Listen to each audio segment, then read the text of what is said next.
Well, hey everybody, it's Sandy, and welcome back to my channel dedicated to helping you advocate for your own health, one topic at a time. This is the longest running single topic, I could imagine. So there's no other topic to talk about still besides the coronavirus, COVID-19. And today I was just going to answer a few questions that I got on my previous few videos. Okay, so mostly I'm going to answer some questions about zinc, copper, vitamin D, more clearly, precisely what I'm doing with my mail and packages and things that are coming into the house these days, whether the virus can survive in air for how long, whether it's aerosolized. And also, I just want to touch on the hydroxychloroquine that I did my last video on. And I would just want to give a shout out to the FDA. I don't think they've ever gotten anything done so quickly, but the FDA did approve the use of hydroxychloroquine now to see how it's going to work with the COVID-19. And I am optimistic about it, and I'm very happy that somebody must have just completely cut the bureaucracy. So, so somebody wrote a question about zinc and copper because a few videos ago when I said what I was just taking at this time, I'm not saying any of these things are going to cure coronavirus. They're not. And I'm also not making any individual medical recommendations on this channel. As I always say, that's my disclaimer. You have to talk to your own provider. But zinc copper, one of the things I said I'm using is zinc copper supplement by Solaray, because zinc and copper are sort of a trade-off, and too much zinc and you end up with a copper deficiency, and it's kind of a tight balance. And that particular supplement I've been using for some time, and it's already in proportion. It's not a mega dose of zinc. It's not a mega dose of anything. So somebody then said to me, hey, maybe you shouldn't take zinc and copper together. You should separate them by several hours. And I hadn't heard that. And I went and looked into it. And I guess the answer is yes and no. For what I'm doing, I don't need to at that dose. But it sounds like that if you're taking more the mega doses of zinc, that then you still need to supplement copper. And there's a formula. You have to have enough and not too much. But at that, they should not be taken together at high doses. So I think this person said that he or she was taking zinc lozenges, and I'm not indicting that. There's nothing wrong with it, but the zinc lozenges are a high dose of zinc.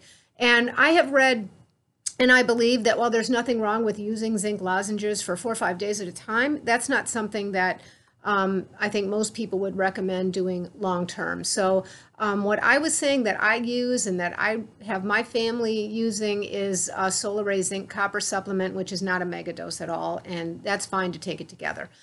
So I hope that answers that question. As far as vitamin D, somebody had said that they had heard or read that the vitamin D somehow helps the COVID-19 virus. I had a hunch that that was maybe lore of some sort. I really couldn't even find it. We do know that low vitamin D levels make people more susceptible to a more symptomatic bout of respiratory infections and flu. So I'm just going to stand by what I said before, which was that vitamin D is real easy to check. You can get your vitamin D checked. You can also, take vitamin D within reason safely. It is very safe, and I think in the risk-benefit ratio, I'm sticking with the vitamin D. Okay, so I hope that answers those two questions. The virus and how long it survives in air. So all this fear went around because there's was one, or there've been a couple of groups that studied how long it remains in various surfaces, and I think for a while they were saying up to 9 days on a smooth surface, and I think they backed that down. That was kind of generalizing about coronaviruses in general, not specifically the COVID-19. And fortunately, I think that a scientific consensus is landing on around 3 to 4 days on like a smooth plastic or a countertop, and 24 hours on cardboard, and then they say aerosolized 3 hours in the air. So what does that mean? Because that doesn't mean that it likely hangs around 3 hours in the air after somebody was standing in a certain spot and then you go stand in that spot and you breathe that in. No, that's really not true.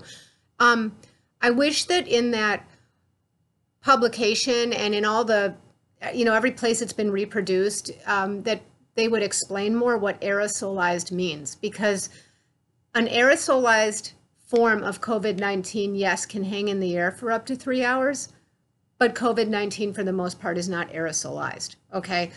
Something like measles, the organism that causes measles, that's aerosolized, and that's much more highly contagious actually than COVID-19 through airborne contact. Aerosol, sort of in a non-scientific way, it means that something can exist in the form of a kind of liquid and solid. It's what you have when you push something through a nebulizer, and that's actually how they did the study. They pushed the particles through a nebulizer and then found that those particles could stay suspended in the air for up to 3 hours. So I would say that, for nurses and doctors, that's why they're wearing those face masks with the shields. Because they're right up close and personal. Like colleagues of mine who are intubating people in the hospitals to get that breathing tube in, you're much more likely to encounter, whatever small percentage of this virus could be aerosolized. But for the most part, this virus is in the form of large respiratory droplets. That's what kind of travels when people spit. Everybody spits a little when they talk. We just don't see it. And when people sneeze and that kind of thing, and that travels up to 6 feet, and that's why they're saying stay 6 feet away from people when you're distancing. But then those particles are relatively heavy and they're not aerosolized and they fall down to the ground pretty quickly. Okay, so it's just important to know that while this virus can stay suspended in the aerosolized form for up to 3 hours, it's almost never in the aerosolized form. Okay, there are certain at-risk populations who deal with it and they know who they are. And then what I'm doing with my packages and mail. Okay, so I got a lot of questions about this. So, because I hear all different things, like some people are, bleaching boxes, like they're spraying cleansers on them and things. I don't know if anyone's looked at that, whether that works. It seems to me that things like cardboard are pretty absorbent, and I think I would end up wasting my cleansers, which are kind of in short supply right now. So I'm not doing that. But, okay, so let's start with the mail. There's really nothing I need in the mail right away. Okay, so I have a little area just set up, and it's actually out in my garage. If you have room, it doesn't have to be outside. I mean, it could be anywhere. It's just about touching. First of all, I don't go get the mail right away as soon as the mailman drops it off because, maybe he just sneezed. I don't know. So I just wait a little bit. I open the door. I get the mail. I go put it on the table, and on the table I've got like 7 little pieces of masking tape. Well, 6. Okay, so Monday, Tuesday, Wednesday, Thursday, Friday, Saturday. Those are the days mail gets delivered, okay? I put it on Monday's space, if it's Monday, and then I just go inside and wash my hands and I forget about it. Pick a number, okay? They say it lives up to, 24 hours on cardboard, 3 to 4 days on smooth surfaces. It's probably somewhere in between there for mail. I don't know. I don't need the mail right away, so I'll get Monday's mail the next Monday. When it comes time to put Monday's mail down, I pick the other Monday's mail up after I've washed up, and that's that, and I call that good. That's a little over cautious, I think. Of course, it's a little excessive, but it's easy. It's not something that's driving me nuts, and it's just real easy to do, and it's actually easier for me than counting 3 days. Okay, it's easier for me to just get Monday's mail when the next Monday's mail gets put over there. As far as packages, so I have a little area, like I said, in my house where, we just don't use our dining room that much. It's, mostly just my husband and I here. So I have that little area over in the dining room that I just pick up a box that has come. Like I said, I might let it sit outside a little while, but then I'll pick it up, I'll put it down in the dining room, I'll go wash my hands, and then I'll come back with a marker and I'll put the date on that box. And again, I'll wait a week because there's nothing I really need, that badly. If I did, that's fine. Then I would just wait 24, 48 hours and then, take care of it, wash my hands, get rid of the packaging. Now, as far as having things like groceries dropped off, I do have grocery delivery. I try to keep it to a minimum just because it's kind of a source of stress, just dealing with stuff getting dropped off and having to clean it and things like that. I'm mostly stocked up on like non-perishables. So what happens when you have perishables come in and you can't just put those off to the side? Like groceries, if they were delivering dried rice or beans or something, you can do what I just said with the dining room table. But let's say I have like yogurt delivered or something like that. So I'll only have something delivered that I can actually wash off. All right. So what I'll do is, if I'm lucky enough that something I want can be delivered, I will get that from the front door. Again, open the door with clean hands, pick it up, take it inside, kick the door closed or elbow the door closed or something, or come back. Okay. Because somebody has just dropped this off. All right. So I just don't want a lot of contact with the package. And then with other clean surfaces in my house. Okay, so I'll open it up. I will put those things like yogurt containers or hummus containers and anything that's cold, supposed to be packaged. Packages like of cheese that's in, those plastic packages. I'll put those in the laundry room sink. I have a big, deep tub. You could do this anywhere. Okay, and then I get rid of the packaging, the outer, the mailing, the package they dropped it off in. And I'll get to that sink and I'll soap up my hands really well, rinse them. So now they're washed, and I'll soap them up again. And then I will like literally wash each item with soap and water really well, like twice. That's actually better than a lot of these cleansers like bleach. Soap and water is the soap itself is actually pretty toxic to the virus. So just get it really well soaped up and rinsed off, and then I put it out on a towel, clean it, put it away. Okay, put it in the fridge. What I don't want to do is take something that's supposed to be refrigerated and bring it in the house from somebody's just shopped for it for me. Somebody's just carried it around, dropped it off. I don't want to then put that in my refrigerator. Okay, and here's why. The virus lives, like we said, about 3 days or so on a hard surface, but viruses live a much longer time in the refrigerator. Okay, at refrigerated temperatures, these viruses can live a very long time. I don't know if anybody's studied COVID-19, but as a general rule, viruses live a long time being refrigerated. So since I don't know if this one is likely like that, and I think it probably is, I really don't want cold items to go right into my refrigerator. Okay, that's why I don't buy a cold item that I can't really wash well. Okay, so it's got to have that kind of slippery packaging that I can really get it soaped up, soap and water, and rinse it. I am trying to be efficient about what we eat. So things that are calorie dense, like high fat yogurt and, eggs. So that brings me to eggs. How do I deal with eggs? Okay. To my mind, it's not really so much the eggs, because eggs are always dirty, right? You never crack an egg open and don't wash your hands. If you do that, you shouldn't. Because eggs have been in the chicken coop and they've got salmonella and all kinds of things. So eggs are very dirty, the shell.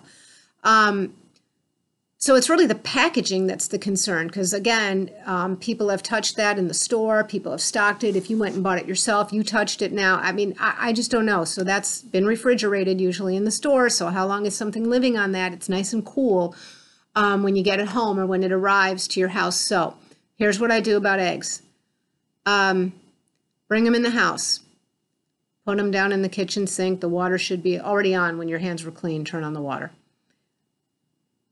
Clean hands. Get a Tupperware container or a bowl or whatever it is you're going to put these eggs in that you think they'll all fit in. You've already carved out the real estate in the refrigerator, so you know that's going to fit, and put a nice clean towel out on the kitchen counter. Open the egg cartons down in the sink. Soap up your hands, just like I said, with the like yogurt type containers. Let the warm water run all over them. Okay, so they're kind of in a nice soapy water bath inside their little egg crates. Are they clean? No, they're not. Okay, because you're not taking each egg and scrubbing it, and there's no need to. Okay, so they're kind of bathing in this little bit of soapy water, and then as you take each one out to put it down on the towel, you just hold it under the running water so that it gets rinsed. You don't want soap on there. Again, this isn't a really thorough wash. You're not trying to get these clean. Eggs are never clean anyway.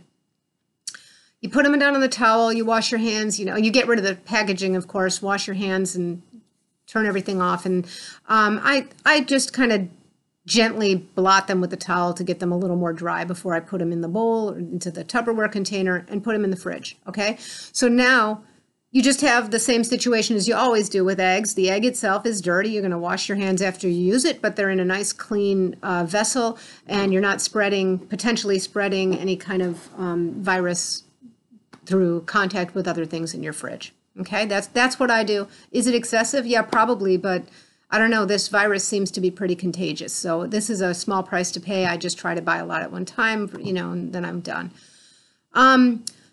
So finally, I want to talk about the hydroxychloroquine that I did my last video. I pretty much dedicated it to that topic. And I was so happy that the FDA came out with the approval to start using it. So somebody asked, how does it work with this particular virus, with COVID-19? And so we're not sure.